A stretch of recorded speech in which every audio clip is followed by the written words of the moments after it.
Alors, soyez bénis partout là où vous êtes, que la grâce de Dieu repose sur vous dans le nom puissant de Jésus. Alors, écoutez-moi, vous voulez aller dans le royaume de Dieu?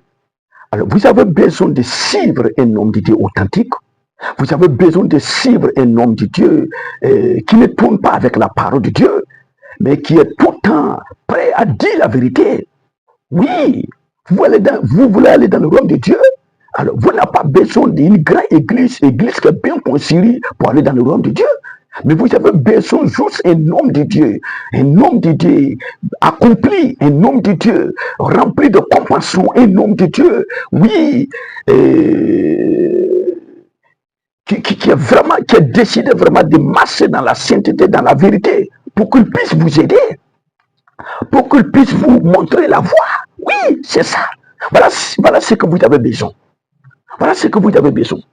Vous avez besoin vraiment, oui, d'un homme de Dieu qui est courageux.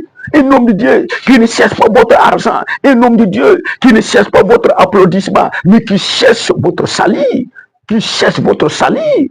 Qui est conscient de l'enfer et le paradis. Oui, car beaucoup ont perdu cette conscience-là. Beaucoup ne croient pas que l'enfer existe. Beaucoup ne croient pas que le paradis existe. Oui, j'ai remarqué ça. Parmi même les serviteurs de Dieu. C'est pourquoi ils se comportent comme ça.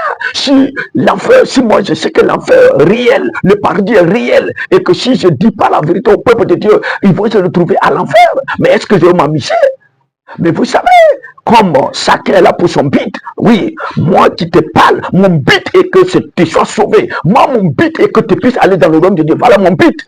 Je n'ai pas un autre but. Ma but, c'est ça. Mais d'autres, leur but, c'est pour gagner l'argent. C'est pour avoir des matériaux de ce monde. C'est pour construire des châteaux. Laisser avec les enfants.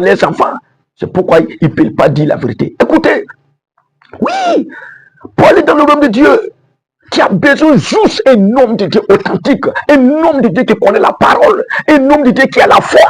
Romains 10, verset 17 dit quoi? La foi vient de ce qu'on attend. Ce qu'on attend vient de la parole de Dieu. Il y a des personnes qui n'ont pas la foi. Quand tu ne pratiques pas la parole de Dieu authentique, quand tu ne crois pas à la parole de Dieu authentique et tu ne prêches pas la parole de Dieu réelle et vraie, pour moi, tu n'as pas la foi. Pour moi, tu n'as pas la foi. On n'a pas la foi comme ça. On a la foi lorsqu'on garde la parole de Dieu. Oui, on a la foi lorsqu'on croit à la parole de Dieu. On a la foi lorsqu'on marche avec la parole de Dieu. Tu as la foi et puis tu t'habilles pas bien. Toi, parce que tu as la foi que Dieu est réel. Et puis, Dieu qui dit que moi, mes enfants doivent couvrir les corps, doivent être différents de ce monde. Tu ne parles pas de ça. Où est ta foi? Tu es un menteur. Aujourd'hui, on a des menteurs, des vieux menteurs, des gens qui sont presque morts, qui sont des menteurs. Des gens qui ont fait 50 ans, 40 ans de ministère, mais c'est des menteurs. Que Dieu vous bénisse.